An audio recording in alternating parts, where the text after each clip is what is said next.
Hey, this is ADV Trust, and we got a job to do this morning. We're really not looking forward to it, but we're gonna do it anyway. No, I haven't posted for a while. Life's been a little crazy. But we've got the 4Runner that we've done some upgrades. I'll post that later in the video if you're interested. But today we got a leaky rear diff.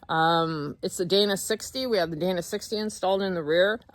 We've had it back to the shop twice, same leak. Unfortunately, they do not make a gasket for this Dana because it has what's called a high clearance. It's a high clearance setup, so they don't make a gasket for it. I'm a gasket kid, so we're gonna have to do RTV. So we reached out to East Coast Gear Supply. They recommended the type, and let's get into it. All right, so you can see here, this is the East Coast Gear Supply. It's the Dana 60. We have the Dana 60 installed and the Expedition Travel upper control arms, the RCV shafts, axle shafts put in, but have nothing but been having problems with this thing leaking.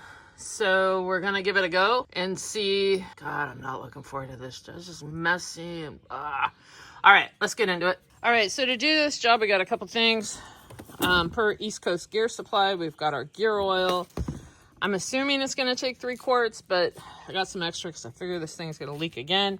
And I'm also going to keep one on the rig. We got some parts cleaner.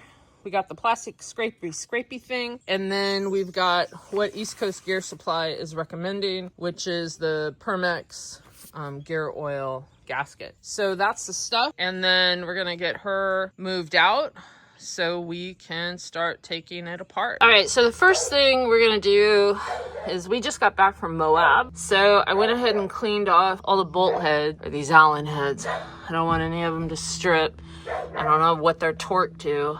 So we went ahead and gave that a little cleanup. And then I did check just to make sure I did still have fluid in there, and I do. So what we're gonna do is this does not have a drain plug. So the only way to drain and refill it is to take the cover off. So I'm gonna leave these 2 top bolts loose, and then I'm gonna untight all the rest of it. Yeah, and you can see here what they used to seal it. It was mostly leaking.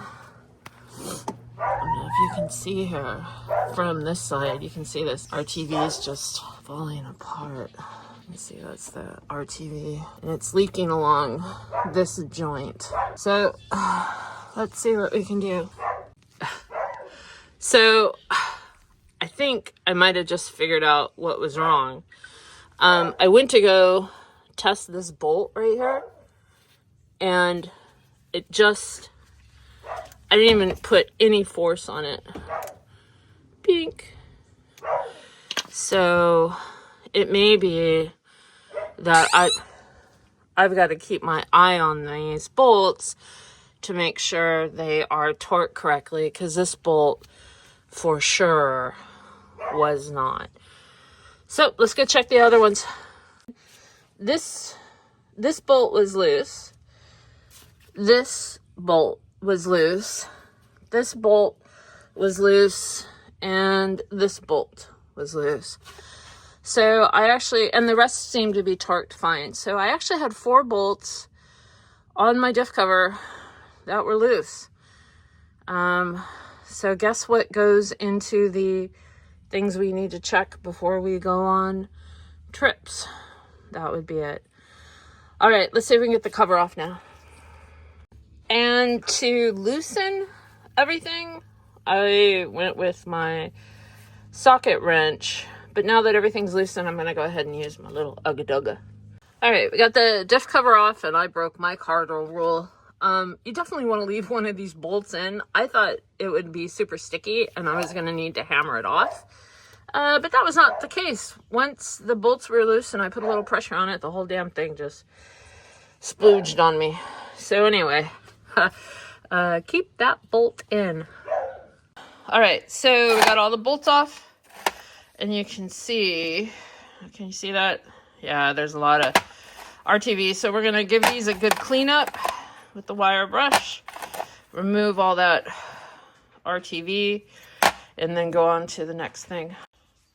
All right, so I think we got the cover clean.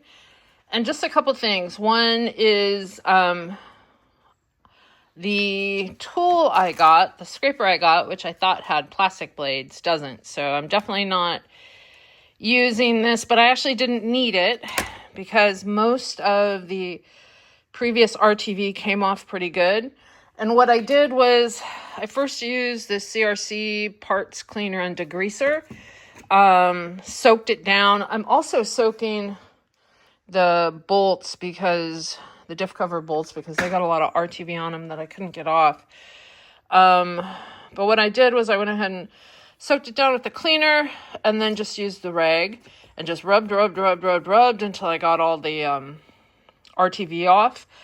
And then I went through with just a little household dish pad and this scrubby bit and just went over it with a little bit of soapy water to clean off that. And then after I cleaned that, then I went over it one more time with the parts degreaser, and I think it's looking pretty good. Now, we do have a couple little things here that I want to remember. There is a little gouge right here that I need to remember is there. And then along the edge, oh yeah, and then I've got a gouge right here. Doesn't go in, so I think I'll get a good mating surface.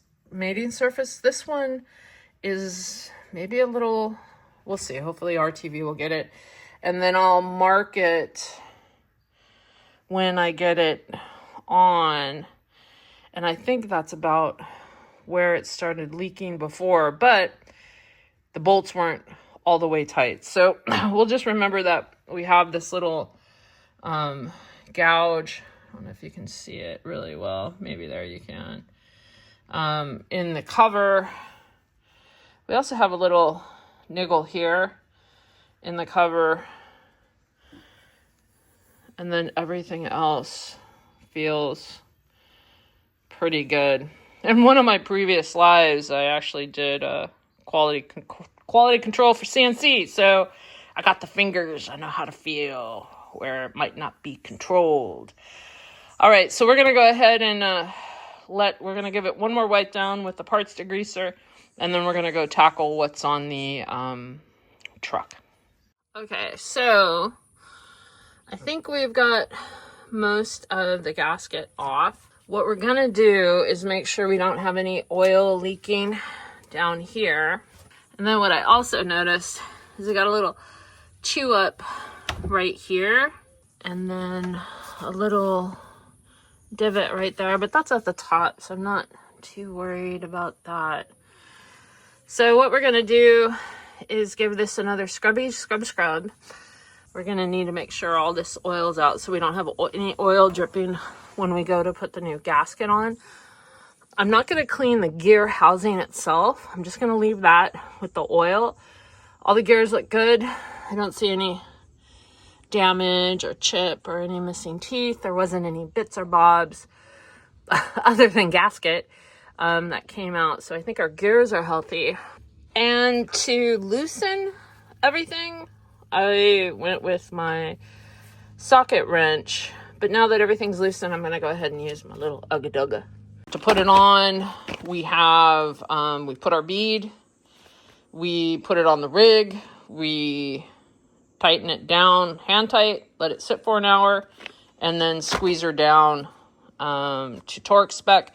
We're going to torque these to 30. All right, so we got the RTV on. I didn't know whether to put it around the screw holes or not. I figured it'll all splooge out. And then let's go take it over to the rig and see about getting it on. Yeah, I can see my rainbow crocs. All right, so to get this in, you're probably, because you don't want to move the splooge around too much.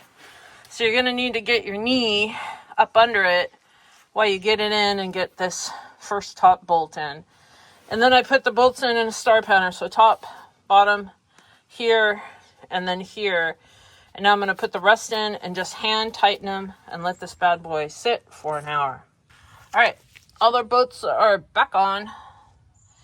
And I did get a little bit of splooge, more splooge than I would have wanted, but, first time.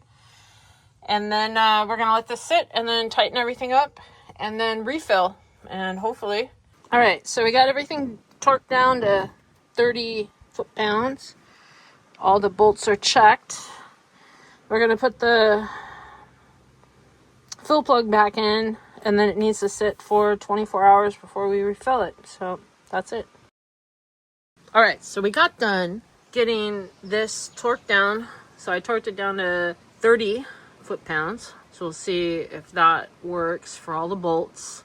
And then we'll fill it up tomorrow. It's got to wait 24 hours. But the last thing I wanted to do is just kind of go over a couple of the changes on Alice. So you saw the Dana 60 and then remove the rear back seat. And what you see back there, that's a Gazelle T3 tent. And what I really like about it is it fits this way. Amazing. So anyway, so no more rear seat. And then actually what I get now is storage space underneath. And that one bag right there.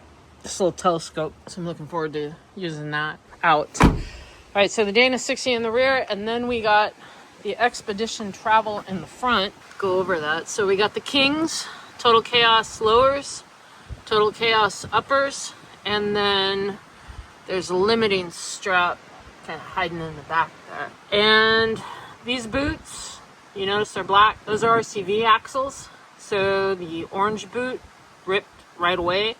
And RCV sent out the black boots. Thank you to, who is that guy?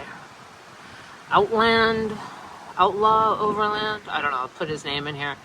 But he mentioned it in one of his videos. So far, so good. We made it to Moab and back without those rippings. So that is a plus. Hey, so after all that work, I drove it to work to double check it. Because I had a trip coming up that weekend. Get to work and the rear diff is leaking. Now, not a lot, just a little bit of seep. And I'm like, holy moly, you know, because I just done all this work. And I was like, well, you know, maybe, you know, it's just how that diff is going to be.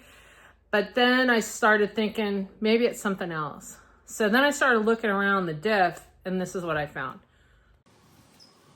So this tube, you can see where it's pinched right here, was attached, zip tied here. So it completely crimped this breather tube. So since I uncrimped it, you can see here, the diff is clean. But what I was doing was I was looking, you know, just doing a pre-check of everything because I got a trip this weekend. And you can see this axle is a little dusty, but no problem. But when you go over here, this axle, probably can see it. It's back from this side. Let me turn my camera. You can see this axle has a lot more buildup of gunk, especially around the axle. So my fear is that the diff back pressured and compromised the seal. So I'm gonna go ahead and clean this up. Hopefully now that the diff breather is open, this is fine. So let's see. So the moral of the story is if you have a leak in your diff, number one, check to make sure all your bolts are locked. Number two, check to make sure that the breather is working effectively. If those two things check out, then go ahead and do the reseal. Hope this video was helpful. Hope to see you down the trail and talk to you soon. Ciao.